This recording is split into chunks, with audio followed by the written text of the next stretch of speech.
particulier à celles et ceux qui partagent des contenus complotistes, qui y croient plus ou moins et qui conspuent, en tout cas toute la sphère sceptique qui est à leurs yeux ou bien corrompue, ou bien une bande d'idiots utiles, utiles au pouvoir.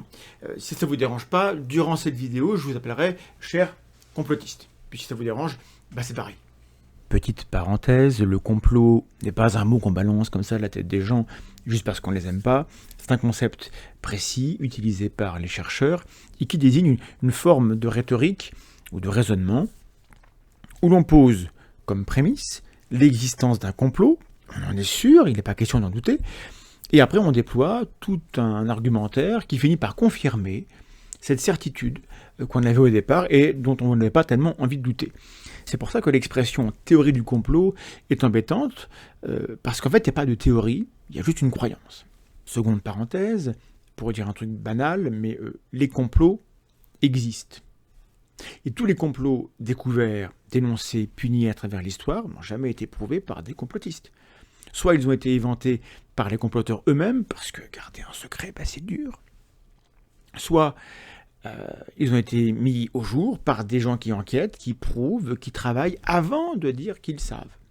Donc ça marche dans ce sens-là. Fin de parenthèse. La dernière fois que je me suis adressé à vous, chers complotistes, plus spécialement aux antivax, parmi vous, pour dire à quel point je vous trouve con, en fait, j'ai reçu beaucoup de commentaires insultants sous la vidéo, et j'en ai tiré une leçon.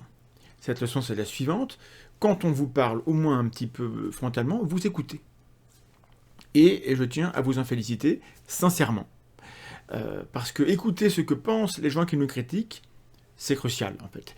Ça ne veut pas dire qu'on va tomber d'accord ou qu'on va être copains, mais au moins on est ouvert et ça permet d'évoluer. Aujourd'hui, dans cette vidéo, je voudrais vous expliquer comment on vous perçoit, comment on vous voit depuis ici, dans la sphère où moi j'évolue. Bien sûr, je peux avoir tort dans mes perceptions, comme tout le monde, mais ma perception, je la connais, donc il n'y a pas d'erreur possible dans le fait que je vous retranscrive ce que moi je ressens, comment moi je perçois les choses, et vous allez voir que vous risquez en fait d'être un peu surpris. J'ai 4 observations à faire sur les complotistes. Elles sont écrites là, pour ne pas me tromper, pour être précis. Voilà ce que vous m'inspirez. Gardez l'esprit ouvert, s'il vous plaît, pendant que je vous explique ce que je perçois.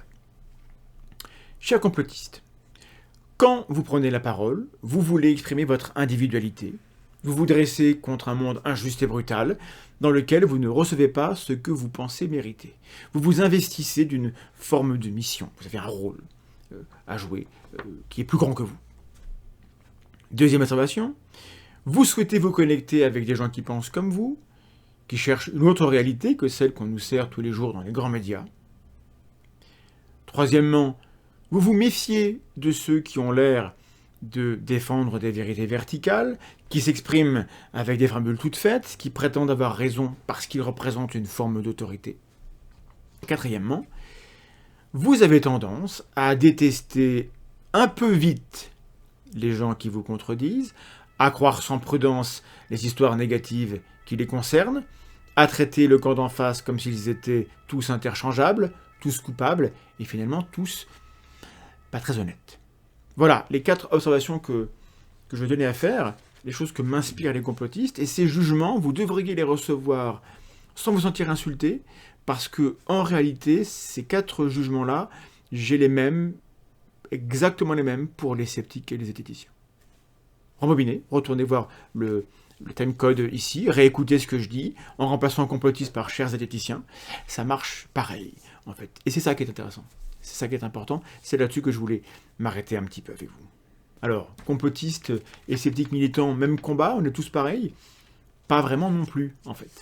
L'un des traits les plus problématiques de notre espèce, c'est le tribalisme, la pensée de groupe. C'est la rançon de notre sens étroit de la coopération en petite équipe, qui est le secret de notre réussite évolutionnaire en tant qu'être humain. Mais dans un millénaire où nous devons collaborer par millions, par paquets immenses, sans mise à jour de notre cerveau, c'est le même qu'il y a 200 000 ans, évidemment, on se retrouve face à un gros défi, et on n'est pas armé, et on est mal entraîné à tout ça. Chers complotistes, je ne vous connais pas, mais je pense que vous valez mieux que les conneries que vous partagez, que vous dites et que vous pensez peut-être. comme je sais que les sceptiques valent mieux que l'image qu'ils donnent d'eux-mêmes, parce qu'ils ne sont pas toujours à la hauteur, et moi le premier, des principes émancipateurs qu'ils défendent. Chers complotistes, vous êtes en bonne partie semblables aux sceptiques. Nous avons des qualités et des défauts communs. Il nous manque certainement des qualités, de la culture, du courage, du vécu, de la mise en pratique, mais il vous manque aussi, faites excuse, de la métacognition, de la méthode et au moins un peu de logique. Si on s'écoutait, ça pourrait se passer mieux. Mais bien sûr, on ne s'écoute pas. On ne s'écoute pas. On ne s'écoute pas parce que nous voyons l'autre comme un ennemi. Je considère que le voir comme un con est un peu moins grave. Mais bon, ceci dit, ça ne résout rien, évidemment. Chers complotistes, vous êtes en colère. Une partie de cette colère est légitime, mais une partie est cultivée par des gens qui existent à travers vous, à travers vos réseaux, à travers le bordel ambiant. Vous êtes dégoûté par l'état du monde, par la concentration des pouvoirs, par la brutalité du gouvernement, et vous savez quoi ? Moi aussi. Mais le problème avec le complotisme, c'est que votre mouvement, entre guillemets, informe, incite à croire tous les récits ulcérants agités par des personnages qui font profession de surfer sur votre indignation pour se payer une carrière politique. Le complotisme colporte toutes les fake news du moment qu'elles s'attaquent au pouvoir, dans l'espoir que ça va lézarder le système, alors qu'en fait, ça n'aboutit qu'à créer de la confusion, alors que nous avons tous besoin de savoir distinguer ce qui est vrai de ce qui est faux pour pouvoir nous débarrasser des menteurs et des hypocrites. Parce que moi, vous je sais pas, mais moi j'aime pas trop les voleurs et les fils de pute. J'aime pas trop les voleurs et les fils de pute. Je n'ai rien de personnel contre vous, et en réalité vous non plus parce qu'on ne se connaît pas. Et parce que vous n'êtes statistiquement pas aussi con que les antivax, sur lesquels je me suis énervé la dernière fois, parce qu'ils vociféraient des horreurs en bas de chez moi. Le problème, c'est que vous vous sentez insulté dès qu'on vous dit que vous êtes complotiste. Et du reste, certains utilisent ce mot comme une insulte. Nous serons d'accord peut-être pour dire que ceux-là se comportent comme des cons. Le complotisme, ça existe.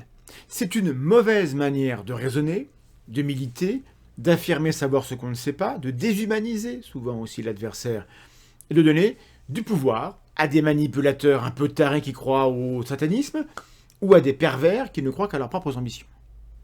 Les leaders du complotisme n'ont aucune solution.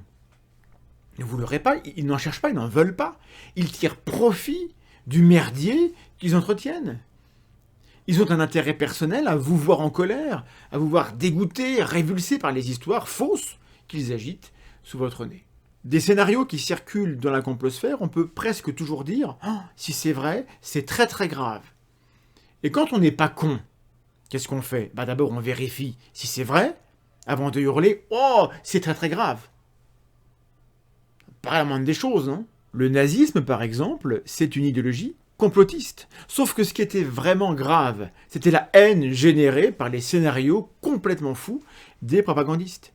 Si une histoire absolument révoltante, de complots meurtriers, impliquant des milliers de scientifiques, de techniciens, d'ingénieurs et de fonctionnaires œuvrant à dépeupler la planète, vous prend aux tripes et vous donne envie de tout casser parce que c'est pas possible de vivre dans un monde pareil. Et rappelez-vous que justement, peut-être en effet, peut-être que c'est pas possible. Qu'on a vu dans l'histoire des manipulations de masse qui exploitent la colère des gens. Et de cette mise en garde attribuée à Voltaire, ceux qui peuvent vous faire croire à des absurdités peuvent vous faire commettre des atrocités. Chers complotistes, enfin, je tiens à vous dire que votre cerveau est selon toute vraisemblance en parfait état de marche, que vous disposez d'un accès à Internet pour aller vérifier les infos que vous recevez, et que le complotisme n'est pas votre identité. Vous avez le droit de changer d'avis. On a du côté des sceptiques beaucoup de gens qui ont cru à ce que vous croyez, ou à autre chose. Ils ont changé, ils le vivent très bien. Et chers sceptiques, vous savez le bien que je pense de vous. Attention quand même à notre propre tribalisme, à la tentation d'une pureté militante qui nous pousserait à rabaisser les autres. Essayons de nous rappeler ce que nous avons en commun.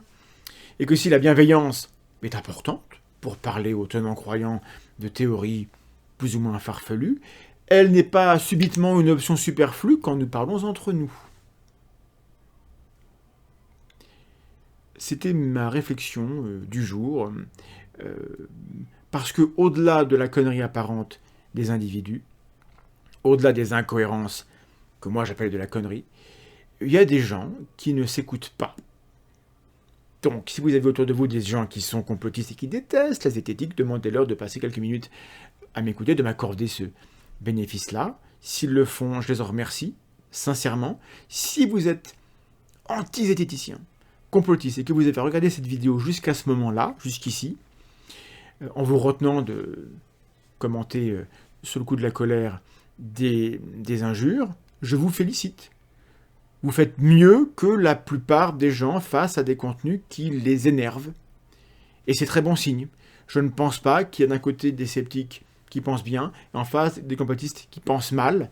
En revanche, je pense que dans le complotisme, on n'imagine pas les conséquences de ce qu'on fait, chose qui normalement fait partie du bagage du sceptique. Le sceptique a le sens de la responsabilité des choses qu'il partage, et c'est pour ça qu'on fait attention. J'espère vous donner envie de ressembler plus aux sceptiques qui ne sont pas des sales connards. Parce que vous, en face, vous n'êtes pas que des pauvres cons. Aimons-nous les uns les autres, bordel de merde, à bientôt, des bisous.